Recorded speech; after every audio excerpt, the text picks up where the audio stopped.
So hello guys, मी तुमची भाविका. तुम्ही बघू शकता मी आई बाबांच्या घरी आली आहे कारण की मला क्लासला जायचं आहे आणि आज स्कूलला पण जायचं आहे. तुम्हाला सगळ्यांना हॅपी रिपब्लिक डे. आता माझी आंघोळ झाली आहे, आता मी रेडी पण होऊन गेली आहे. हा आहे माझा फायनल अँड फुल गेटअप. आता मी आली आहे खाली. सॉरी, मी बॅच घातला आहे, मी रबर बँड घातला आहे आणि आमचा तिरंगा.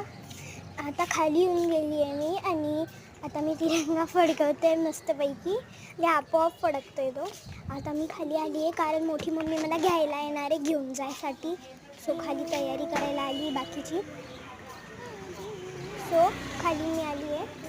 आता झेंडा लहरा दो सरकशी का परचम लहरा दो गर्दिश में. सो हॅलो गाईज, रिपब्लिक डेच्या तुम्हाला हार्दिक शुभेच्छा. हॅपी गणतंत्र दिवस. ओके, चला बाय बाय.